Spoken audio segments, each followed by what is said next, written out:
Kong Examination Authority talked about stock phrases in the exam report for writing every year.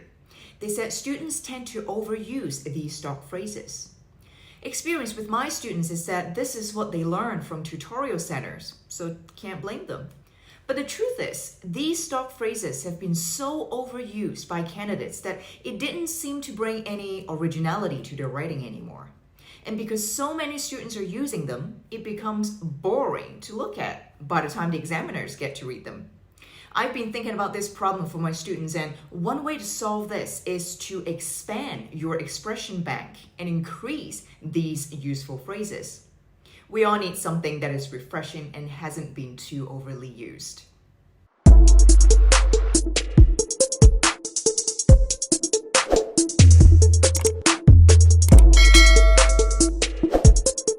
Hi, I'm Miss Sarah, and on this channel, my goal is to help students like you to learn English by stepping into the real world where English is used authentically to achieve a purpose. So in this video, I have handpicked 50 commonly used idioms. I will walk you through their meanings and how to use them one by one. So if you want to impress your examiner in your writing, or being able to comprehend authentic reading passages, or simply want to understand native speakers better in conversation, then this video is tailor-made for you. If this sounds useful to you, keep watching till the end. Alrighty, let's start cracking. Let's begin with letter A. I've picked out these two very common and popular idioms. The first one, actions speak louder than words. This idiom means that what people do, it's more important and effective than what they say. For example, Sarah promised that she will upload video on YouTube. Well, actions speak louder than words. We'll see if she will upload by the end of the week. Actions speak louder than words. Another similar phrase to this one is all talk and no trousers. So if next time you want to describe someone who is all about the talking and less about the doing, then you can use these two phrases. Actions speak louder than word, or all talk and no trousers. Number 2, all ears. I like this phrase very much because it's simple, only 2 words. What it means is you are listening very carefully. Imagine your whole head, it's all ears. So you're basically listening very carefully, and usually when I talk to my sons, I'm all ears because I want to hear their ups and downs. So when you're all ears, you listen attentively. You don't interrupt. For example, you can say, okay, so tell me what's bothering you. I'm all ears. I wish I know more idioms when I was a student. It would have given my writing a lot more variety and depth. On top of that, it would also have helped me understand native speakers 10 times better in spoken English. Let's continue, shall we? Okay, let's move to letter B. The first expression I want to introduce you is beat around the bush. When you tell someone not to beat around the bush, you want them to speak openly and directly without hiding anything. I used this phrase a lot when I taught speaking. Students tend to talk about unimportant things instead of getting to the point and be precise. For example, quit beating around the bush and say what's on your mind, will ya? Or you can say, I had the impression he was beating around the bush and there was something he wanted to tell me. Beat around the bush. Another useful common phrase from the letter B family is this: bite off more than one can chew. This idiom, it's not really about eating though. It means someone take on more work or a bigger task than one can handle. So if you find that a project or a piece of work that you have decided to take on is too difficult for you to manage, then you can say, I'm beginning to wonder if I've bitten off more than I can chew. Another example, just the other day I was talking to Kaden. I said, Kaden, I think you're biting off more than you can chew, taking all these extra classes after school. You look awful. So, beat around the bush. Bite off more than one can chew. Try to use them in your daily life. Hey, if you're new here, I'm Miss Sarah. I'm a registered English teacher in Hong Kong, and today I'm teaching you 50 commonly used idioms from A to Z. Idioms are extremely useful and helpful to enhance your reading, writing, listening, and speaking. Let's continue. Okay, let's see what's in the C family. The first one, Chinese whispers. This expression is commonly used in the UK. It comes from a very popular children's game in which one person whispers a message to the person next to them, and the story is passed along to others. The point of the game is to get the amusement in the end when usually the last player's version of the story is nothing like the original ones. So how can we use this phrase? Well, you can say something like, I only told my best friend about this, but now everybody knows. It's like a giant game of Chinese whispers. Okay, moving on to the next expression in the C family. Cut the cackle. This is a very informal expression in British English and basically means to stop chattering and be quiet. We can use this idiom to tell people to stop talking and start working. For example, okay now class, will you cut the cackle so we can get started? Pretty useful for teachers. So, Chinese whispers. Cut the cackle. Think of some situations where you can use these two phrases. Okay, let's see what's in the letter D family. The first expression I picked for you is desperate times call for desperate measures. This idiom is believed to have originated with a saying by the ancient Greek physician Hippocrates. In his work Aphorisms, he wrote, for extreme diseases, extreme methods of cure as to restriction are most suitable. In other words, in adverse situation, actions that might have been rejected under normal circumstances may now become the best choice. For example, I really don't want to break up with Tim, but desperate times call for desperate measures. Oh my God, I wonder what she'll do. But on second thought, I don't think I want to know. Anyway, desperate times call for desperate measures. Do you have any time where you are desperate to do something or you're desperate to achieve something? If yes, then you can use this phrase, but don't do anything that I wouldn't do. Okay, the next phrase I picked up for you is, don't put all your eggs in one basket. Sometimes people tell you not to put all your eggs in one basket if they think that you're in danger of losing everything by depending on just one plan. So, for example, when you're thinking about investing your money, usually we say a general distribution of investment is the wiser choice. Don't put all your eggs in one basket. In other words, the risk of investment is spread and that you won't lose everything.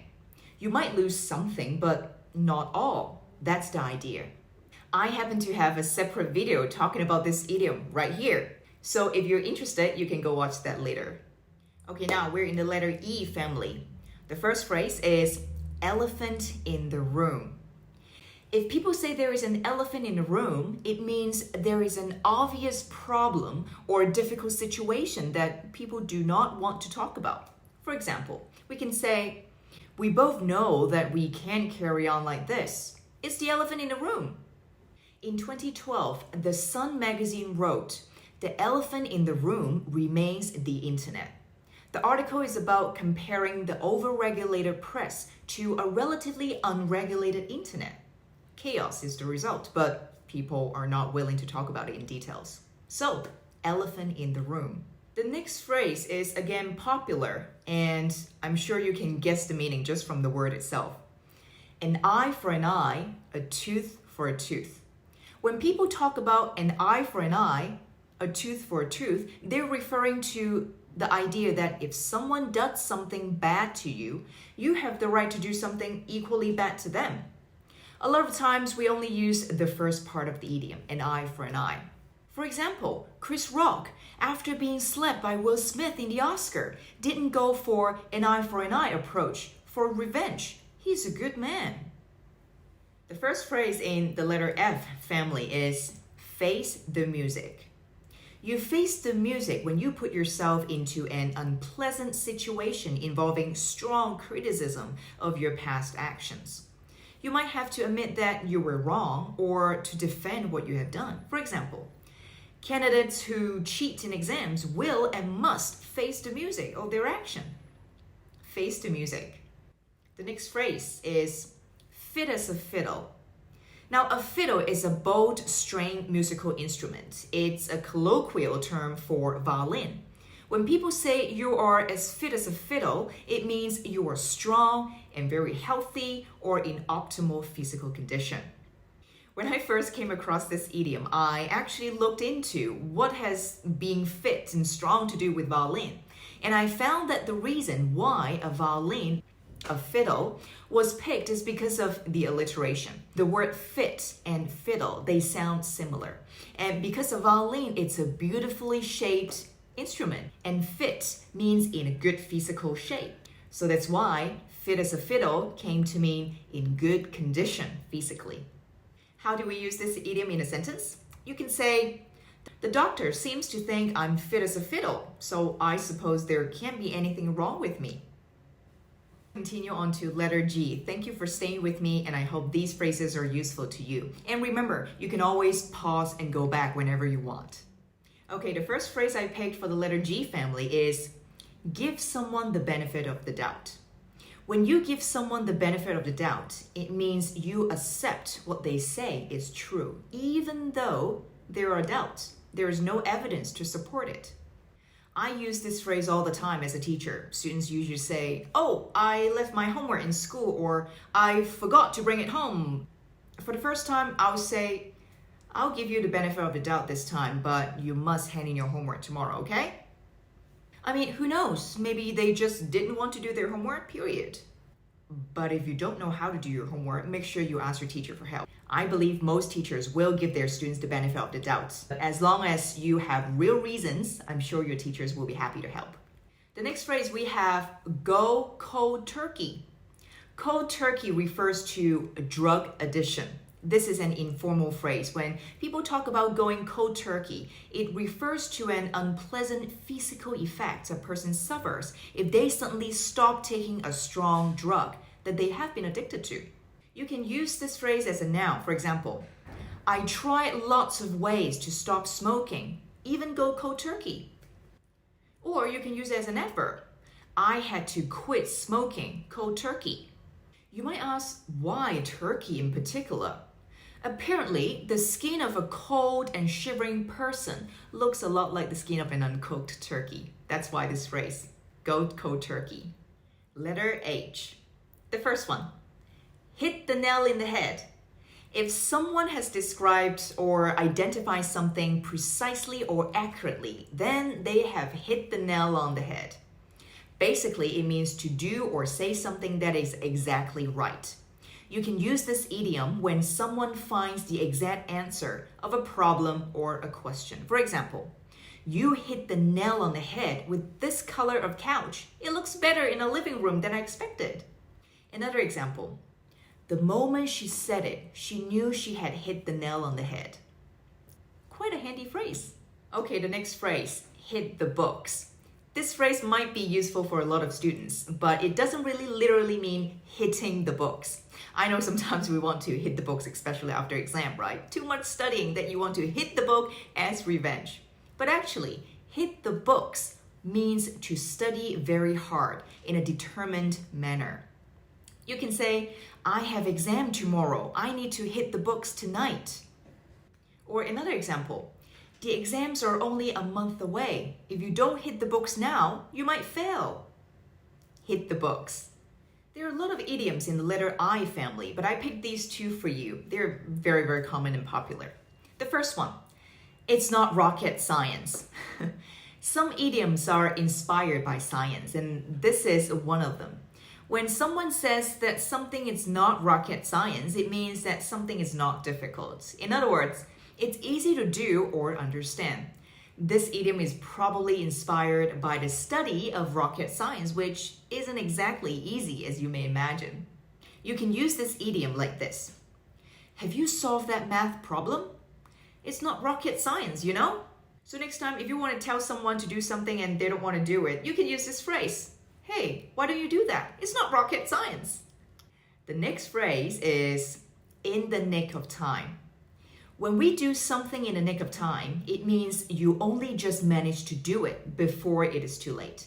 You can say, she was only just rescued in the nick of time, which means if there was even 1 second delay, she might have died. Nick here refers to a notch on a stick.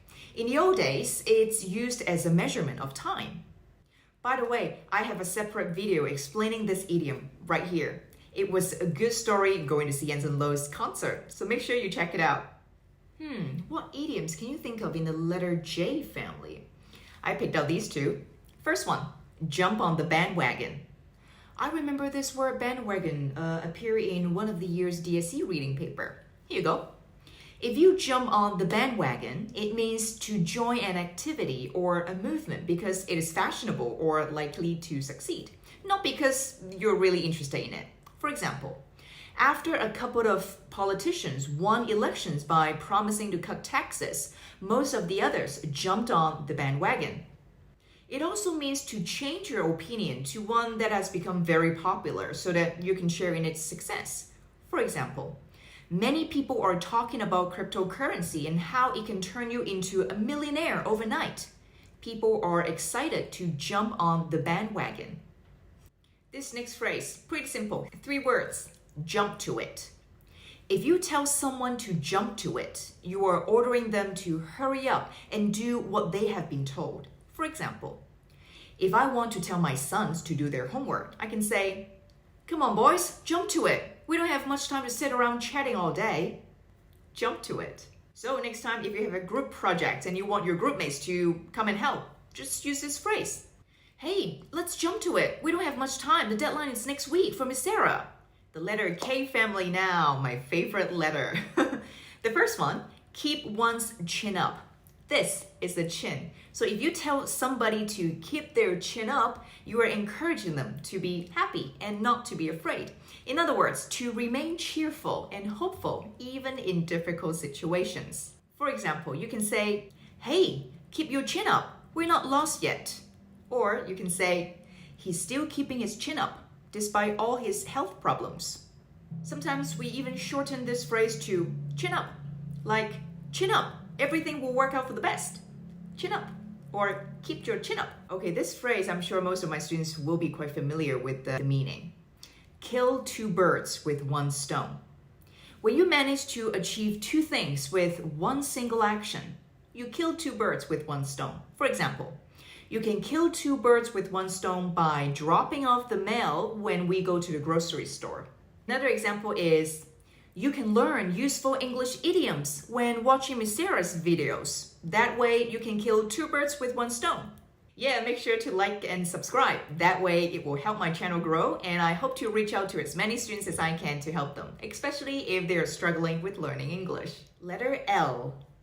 The first phrase I picked for you is, let the cat out of the bag. This idiom means when you accidentally give away information which is supposed to remain secret. Like if your friend tells you their secrets and you don't want to reveal the secret carelessly or by mistakes. You can say, "I was trying to keep the party a secret, but Melody went and let the cat out of the bag." What a bummer. The next useful phrase is, lean over backwards. If you lean over backwards, it means you try very hard to do something. You can also say bend over backwards. They're the same. For example, "I've been leaning over backwards trying to help you, and this is all the thanks I get." Oh dear, that's not very nice. Now you make sure if people are leaning over backwards to help you, you better be grateful and thankful. So let's practice. Let the cat out of the bag and lean over backward. Try to make sentences using them. Okay, moving on to letter M. Miss the boat. You can say you miss the boat when you do not get a chance to do or have something because you're too late in arriving or asking for it. For example, "I was going to get my hair cut, but I missed the boat by waiting till next week, and now COVID has closed all the salons." Or you can also say, "There were tickets available last week, but he missed the boat by waiting till today to try to buy some." Now, sometimes waiting doesn't help. You gotta take action whenever you can. Okay, the next useful phrase I have for you is, meet someone halfway. You meet someone halfway when you make a compromise with someone, like you refuse to do exactly what others want, but agree to change some of your plans or demands to fit in with theirs. Then you are meeting someone halfway. For example, in any relationships, usually people need to make a lot of compromises. You can say, If you can't meet me halfway on anything, then we're not going to be a couple much longer. Or another example, in a business setting, you can also use this idiom. For example, if you meet me halfway, I'm sure we can come to an agreement on the sale of the car. See, this will be a handy phrase for you if next time you're trying to make a bargain. So yeah, it's better to meet people halfway so that we can achieve more and hopefully get a win-win situation. Don't be so stubborn or headstrong at times. Okay, coming up, these two phrases in the letter N family are so commonly used in our daily life conversation. The first one, nip something in the bud. When you want to stop something before it gets worse or out of control, you can nip it in the bud. In other words, to put a quick end to something. Like, I don't want my kids to spend all their times gaming. I need to nip it in the bud by setting up proper screen time control. Yep, time is up, Kaden. The next one is no-brainer. It's very easy to say, isn't it? No-brainer, brainer. When you're making a decision that is very easy and obvious, if something is a no-brainer, it means that something is so simple and obvious that you don't need much time to even think about it. It's a no-brainer. For example, those people who have made their first million when investing in Bitcoins will say that the decision to invest in cryptocurrency was a no-brainer. My God, then why am I still hesitant in doing so? I should probably act in a nick of time. Okay, remember to take a break whenever you want to, all right? If you're good to go, then let's move on to the letter O family. The first phrase I picked for you is over your head. Something goes over your head when you do not pay enough attention to it, or when it is too complicated for you to understand. Like students might say, the lesson on idioms was over my head. Nah, it can't be that difficult, especially if you watch my videos with explanation. Idioms are not rocket science. Can you tell I've used another idiom just now? Yes, it's not rocket science. See, it's not that bad. It didn't go over your head this time. With more practice, it will become a no-brainer very soon. Another phrase in this family is once in a blue moon. If you do something once in a blue moon, it means you rarely do it. Fun fact, apparently on rare occasions, the moon seems to be slightly blue in color. Probably that's why this phrase. So how can you use this idiom? Think of something you rarely do. For me, I rarely stay up late. So I can say, even during summer holiday, when there is no work the next day, I only stay up once in a blue moon to watch TV. Okay, we're more than halfway through now. Letter P. The first phrase I picked for you is play it by ear. If you decide to deal with the situation as it develops, instead of doing things according to plan, then you can say you are playing it by ear. For example, there are many times when we cannot plan everything in advance. Things change. Sometimes we just have to decide what to do based on what's happening. Like, I can't tell you what to expect, but don't worry, we'll play by ear. There are many times in life where we have to play by ear. For example, you go for an interview. You don't know what's going to happen, so you have to play by ear. But that doesn't mean you don't come prepared. Especially if you go for any important interviews, you need to think in advance so that you will appear as if you're playing it by ear, but actually you're well prepared. This is the way to go. Okay, moving on. The next handy phrase in the P family is pull someone's leg. Now, whenever you're joking with people or trying to make people believe in something that is not true, then you can use this expression, pulling someone's leg. Obviously, it's not the literal meaning of pulling the legs. Instead, you're just joking with the person. Like, stop pulling my leg. You didn't have lunch with David Beckham, did you? Letter Q. Okay, the first phrase, it's quite informal. It's called quids in. A quid is a slang term for the British pound. Like if you ask someone, hey, how much is that coffee? And they said, oh, it's 2 quid. It means it's 2 pounds. So if you're in a very good position, especially financially, then you can say you're quids in. For example, if this business deal goes ahead, we'll be quids in. Or in another example, I learned trading when I was young. I was quits in by the time I was 20. Wow, how cool is that? Okay, the next handy phrase I want to introduce you is quick fix. A quick fix is any easy or fast solution, a temporary method that seems to solve a problem very, very quick. But in reality, it's not very good or that it will not last very long. For example, if you want to lose weight, you have to put in the work. There is no quick fix. Or you can also say, there is no quick fix to learn a language. You have to put in the time and effort to practice more. That's right, practice makes perfect. Indeed, no matter how many English learning channels you subscribe to, you still have to put in the time to watch them and practice your English. There's really no quick fix. I wish there is. Letter R. The first phrase, raise one's game. I like to use this expression to encourage students to raise their game whenever they are doing. In other words, to make an effort to improve the way you are doing something in order to get a better result. For example, you can say, if you're good at drawing, then I'll say, when you join this drawing competition, make sure you raise your game if you want to win. Or you can also say, facing so many talented artists, it should force the candidates to raise their game. So if you're those DSE candidates who want to get from level 5 to level 5 double star, you definitely need to raise your game. Next, we have rock the boat.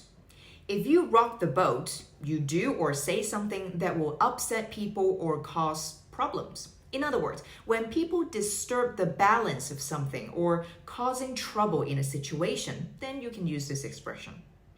For example, don't rock the boat until the meeting is over. Or you can also say, especially if you're starting a new job, it's better not to rock the boat on your first day to work. Yeah, it's not a good idea.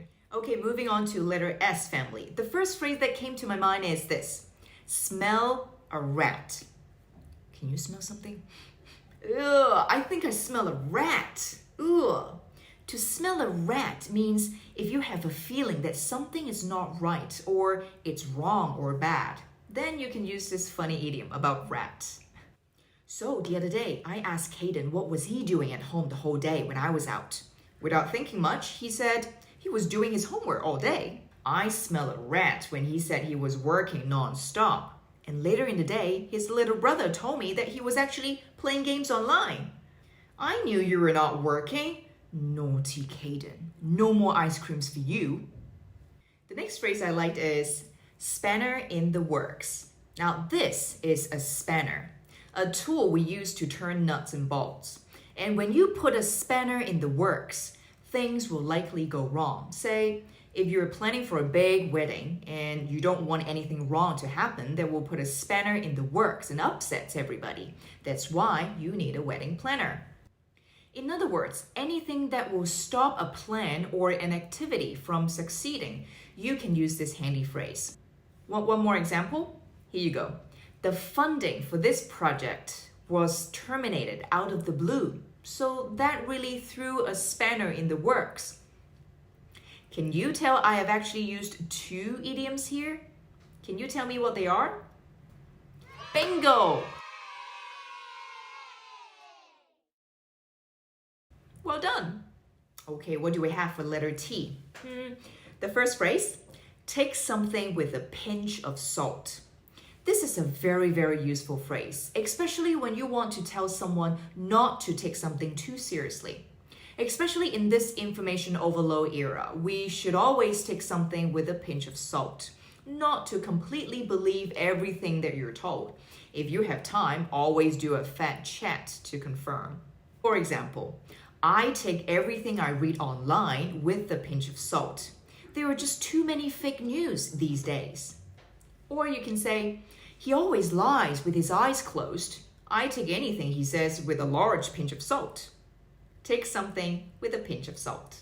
The next phrase is also a funny phrase, to twist someone's arm. When you twist someone's arm, you try to convince them to do something. People often say that someone has twisted their arm if they're ready to accept anything on offer.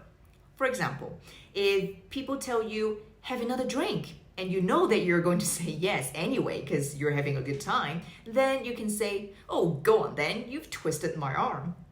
It could also mean to get someone to do what you want by making it very difficult for them to say no.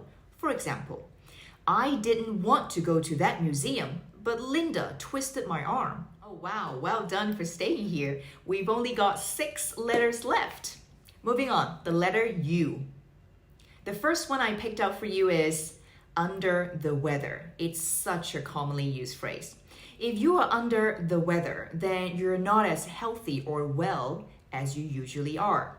A few days ago, I had an itchy throat and a blocked nose. I was feeling under the weather.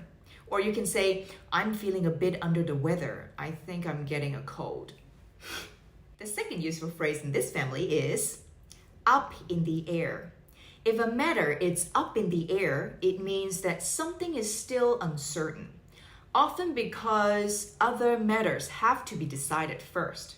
For example, we're trying to get Xander into a good primary school, and we've put in an application to this school that we like, but everything is up in the air until he passes his first interview, so fingers crossed.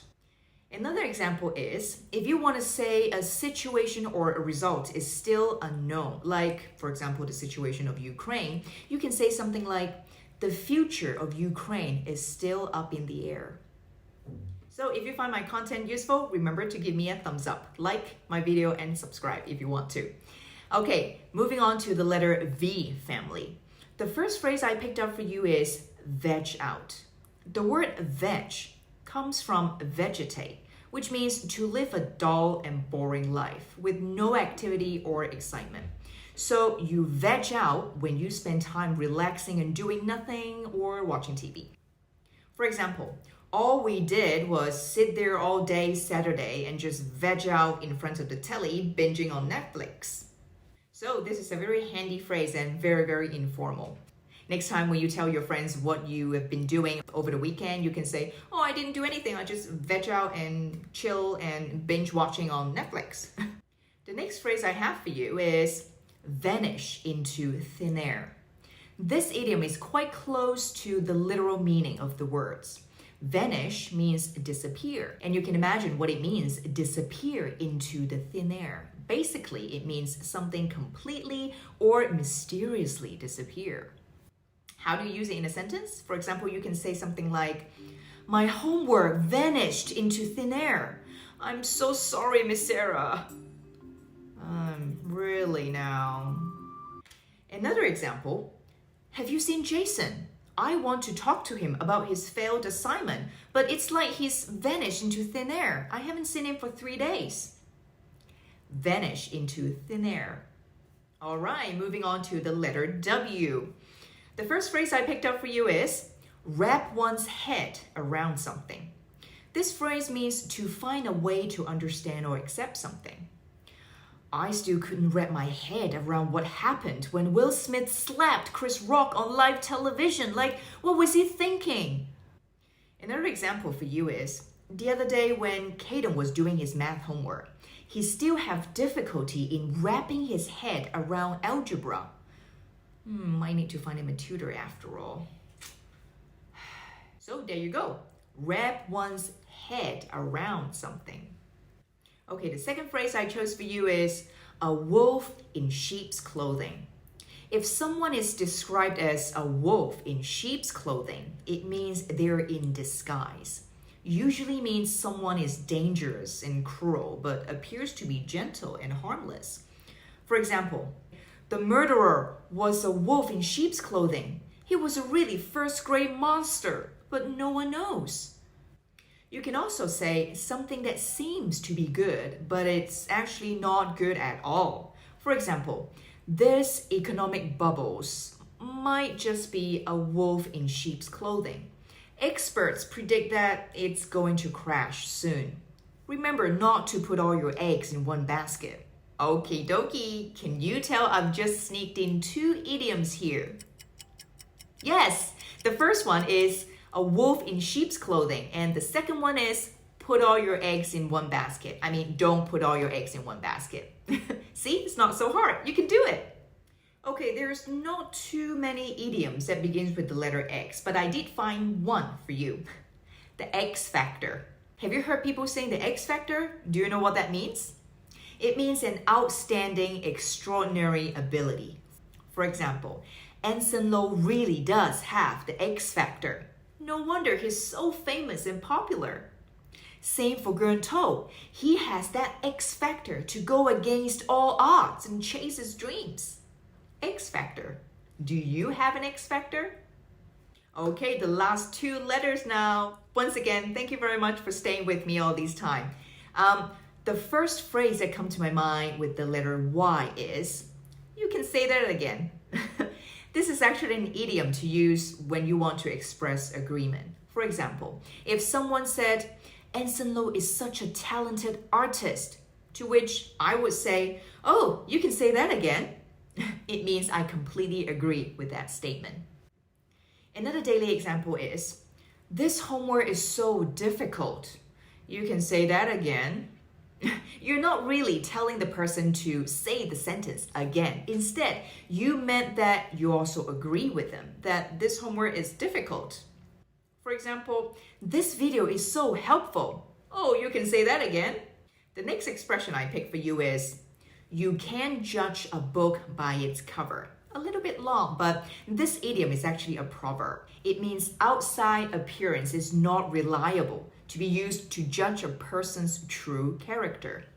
Just like we don't judge whether it is a good book by only looking at the book cover.